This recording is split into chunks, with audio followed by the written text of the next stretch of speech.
నమస్తే. పోటీ ఎలా ఉండాలి, ఎక్కడ ఉండాలి, ఎవరితో ఉండాలి, ఎలా ఉండాలి? ఇప్పుడు ఈ ప్రశ్నలో ఆంధ్రప్రదేశ్ రాజకీయ పొలిటికల్ ప్లాట్ఫామ్ మీద ప్రస్ఫుటంగా బహిరంగంగా కూడా వ్యక్తం అవుతుంది. ఎందుకంటే 1.5 years అయిపోయింది 16 నెలల పాలన తర్వాత. ఒకవేళ జమిలీ వచ్చేస్తుందేమో, వస్తే పోటీ ఎలా ఉంటుంది, ఉంటే పర్సంటేజ్లు ఎలా ఉంటాయి, ఓటింగ్ పర్సంటేజ్ మాట్లాడి ఎలా ఉంటాయి, ఈసారి రణక్షేత్రంలో ఎత్తుగడలు ఎలా ఉండాలి, ఈవీఎం సంగతి తీసి పక్కన పెట్టండి. ఎందుకంటే ఈవీఎంల మీద అలాగే ఎలక్షన్ కమిషన్ తీరు మీద సుప్రీంకోర్టుకి ఉండాల్సిన సందేహాలు పడుతున్నాయి. దానికి సంబంధించి ఎలక్షన్ కమిషన్ పడాల్సిన వచ్చేవాళ్ళు పడుతూనే ఉన్నాయి.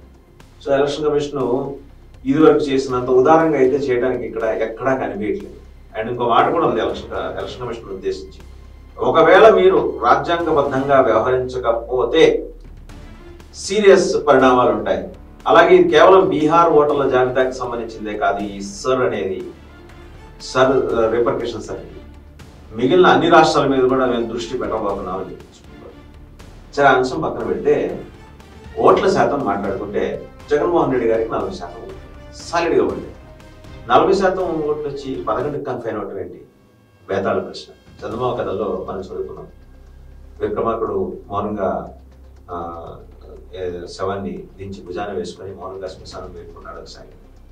అప్పుడు శవంలోని బేతాడు ఆయనకి ఏదో కథ చెప్పి చివరిలో ప్రశ్న ఇస్తాడు. అలాంటి ప్రశ్న ఇది. 40% ఓటింగ్ తెచ్చుకొని 11 సీట్లకే కన్ఫైన్ ఉంటుంది. సో ఈసారి ప్రశ్నకి పరిష్కారం చూపించడానికి, సమాధానం చెప్పడానికి కావాల్సిన ఒక అద్భుతమైన వ్యూహం అయితే రెడీ అవుతుంది. మునుపంతా తేలిగ్గా ఈసారి రాజకీయం ఉండబోతుంది. అంటే పోటాపోటీగా ఉంటుంది. ఎందుకంటే అక్కడ ముగ్గురు కలిస్తే 40+, ఇక్కడ జగన్మోహన్ రెడ్డి గారు ఒకరు 40%.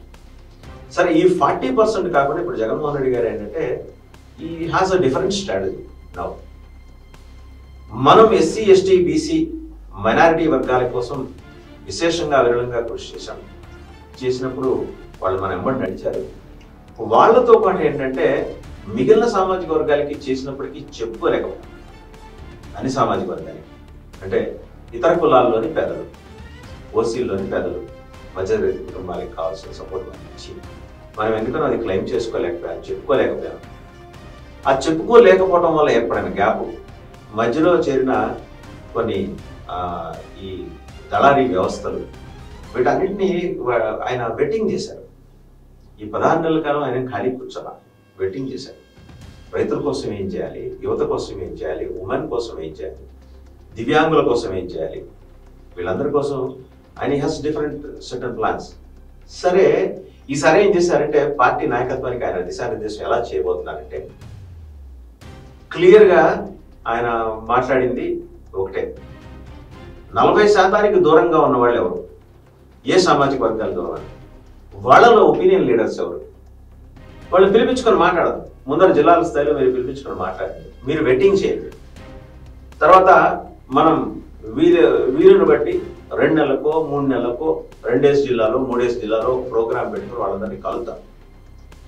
ఇంతకుముందు మనం ఎక్కడ లోపం ఉందని వాళ్ళు, మన వైపు లోపం ఉందని వాళ్ళు భావిస్తున్నారు. ఒపీనియన్ లీడర్స్, జనరల్గా ఒపీనియన్ లీడర్స్ అంటే మన కమ్యూనిటీలో, ప్రతి కమ్యూనిటీలో ఒపీనియన్ లీడర్ ఉంటాడు. సపోజ్ ఒక పర్టికులర్ రెడ్డి కమ్యూనిటీ, కమ్మ కమ్యూనిటీ ఉంటాయి, వాళ్ళు చెబితే ఊరు వింటుంది. అలాంటి ఒపీనియన్ లీడర్స్ని పిలిపించుకొని ఏం జరిగింది, ఎక్కడ జరిగింది, లెక్కునే ఎక్కడ ఉంది, so how to face this, how to address this, దాన్ని ఎదుర్కోవడం ఎలా, దాన్ని పరిష్కరించడం ఎలా, దీని మీద అయితే నిర్దిష్టంగా పార్టీ పరంగానే ఆయన హోంవర్క్ రాయబోతున్నారు, హోంవర్క్ ఇవ్వబోతున్నారు. ఇది పెద్ద హోంవర్కే, ఇదేం అంత తేలికైన వ్యవహారం కాదు. నాయకత్వం అలా బెంగెట్టుకొని కూర్చోవాల్సిన అవసరం ఏం లేదు అని కూడా చెప్పారు. ఆల్రెడీ సోషల్ మీడియాకి సంబంధించి ఆయన అంతకుముందు కార్యకర్తలను ఉద్దేశించి మాట్లాడుతూ మీ మీ మీ చేతిలో ఉన్న కలమే ఖడ్గం ఇవ్వాలా అన్నట్టు చెప్పారు. సో ప్రతి వారియర్ కింద చూశారు, ప్రతి కార్యకర్త వారియర్ కింద. సో ఆ వారియర్స్ సమూహాలు నడిపే ఒపీనియన్ లీడర్స్ ఉంటారు. ఆ ఒపీనియన్ లీడర్స్ని ఈయన పిలిపించుకొని మాట్లాడబోతున్నారు. So let us be democratic, ప్రజాస్వామ్యయుతంగా మనం పనిచేద్దాం, ప్రతి ఒత్తిడిని ఎదుర్కొందాం, ప్రతి సవాల్ని అధిగమిద్దాం అని చెప్పి ఆయన అడ్రస్ చేయబోతున్నారు. ఒపీనియన్ లీడర్స్లో సరే ఇప్పుడు ఇందాక చెప్పిన ఎస్సీ ఎస్టీ బీసీ మైనారిటీకి సంబంధించి ఎలాగో ఆయన దగ్గర ఒక లిస్ట్ ఉంది. అదర్ దాన్ దోస్ 4 సెగ్మెంట్స్ ఎక్కడ మనం మిస్ అయ్యాం? ఫర్ దట్ మ్యాటర్ ప్రతి కమ్యూనిటీలోనూ కొందరు అపోహల కారణంగా దూరమైన వాళ్ళందరినీ తిరిగి దగ్గరికి చేర్చుకుంటారు. Like can say ghar wapsi. ఒకప్పుడు వైసీపీ తోటి ఆ మాటకు వస్తే రాజశేఖర రెడ్డి గారి లెగసీని ప్రేమించి అభిమానించి ఆయన వెంబడి నడిచి 2019 ముందు జగన్మోహన్ రెడ్డి గారికి మాస్టర్గా చేసిన కమ్యూనిటీస్ ఏదో కమ్యూనికేషన్ గ్యాప్, ఆ కమ్యూనికేషన్ గ్యాప్ని అడ్రస్ చేయడానికి అడ్డొస్తున్న వాళ్ళు ఎవరు? వీళ్ళందరినీ ఐడెంటిఫై చేసే కార్యక్రమాన్ని మొదలెట్టారు. అది పర్సనల్ వెడ్డింగ్. సో ఇట్లా జగన్మోహన్ రెడ్డి గారు ఇవ్వాలనుకున్నాయి, చేరాలనుకుని భావించిన, తనకు దగ్గరగా ఉన్నాయని భావించిన కమ్యూనిటీస్లో దూరం అవ్వడానికి అడ్డుపడిన శక్తుల్ని కూడా ఆయన ఏరిపారిస్తున్నారు. సో అందుకని దానికి సంబంధించిన వెట్టింగ్ కార్యక్రమం అయితే చాలా నిర్దాక్షిణ్యంగా ఉండబోతుంది.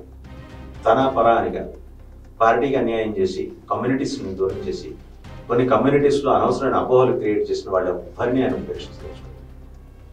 ఎందుకంటే అందరూ తన అనుకుని భావించి వెళ్ళినప్పుడు ముఖ్యమంత్రి స్థానంలో ఉండి ఆయన చేయాలనుకుని సంకల్పించిన కార్యక్రమాలు పూర్తి స్థాయిలో వాళ్ళకి అందకుండా పోవడానికి కారణమైన వాళ్ళు ఎవరనేది ఈరోజు ఆయన రివ్యూ చేసుకుంటారు, సమీక్షించుకుంటారు. తప్పేం లేదు. అధికారంలో ఉన్నప్పుడు కొన్ని పొరపాట్లు జరుగుతాయి, తప్పులు జరుగుతాయి. సో వాటిని సరిదిద్దుకుంటేనే సరైన లీడర్. పాలకుడు వేరు, లీడర్ వేరు. లీడర్ ఎప్పటికైనా లీడర్గానే ఉంటాడు. పాలకుడు లీడర్ కావాలి అంటే దానికి ఉంటే కొన్ని నిర్దిష్టమైన లక్షణాలు కొన్ని ఉంటాయి. రాజశేఖర రెడ్డి గారిలో ఉన్నాయి, అవే జగన్మోహన్ రెడ్డి గారిలో ఉన్నాయి. అంటే ఏమైనా పొరపాటు జరిగిందంటే దానికి మూలంలోకి వెళ్ళి ఆ పొరపాటుకి సంబంధించిన కారణాలు తెలుసుకోవటం, దాన్ని అడ్రస్ చేయడం. ఇవాళ అది అడ్రస్ చేస్తుంది. సో కమ్యూనిటీ లీడర్స్ అందరూ ఒక రంగు ఇతర కులాలు ఉన్నాయి. ఇతర కులాలు ఎవరు ప్రత్యేకంగా చెప్పుకుంటే రెడ్డి, కమ్మ, వైశ్య, క్షత్రియ, బ్రాహ్మణ, అలాగే బీసీ కులాలు, చాలా బీసీ కులాలు ఉన్నాయి. 132 బీసీ కులాలు ఉన్నాయి. వీళ్ళందరిలోనూ ఒపీనియన్ లీడర్స్ని ప్రాంతాల వారిగా ఆయన కలుసుకోబోతున్నారు. This is going to be a mega exercise.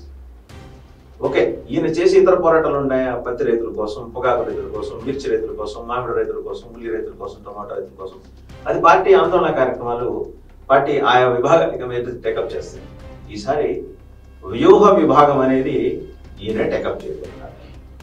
So party తమని పట్టించుకోలేదు, జగన్మోహన్ రెడ్డి గారు తమని అడ్రస్ చేయలేకపోయారు తమ ఇష్యూస్ని అని భావించే కమ్యూనిటీస్లో ఉన్న ఒపీనియన్ లీడర్స్ అందరినీ కూడా ఆయన ఫేజ్డ్ మేనర్లో విడతల వారీగా ఆయన కలవబోతున్నారు, పిలిపించుకోబోతున్నారు, మాట్లాడతారు.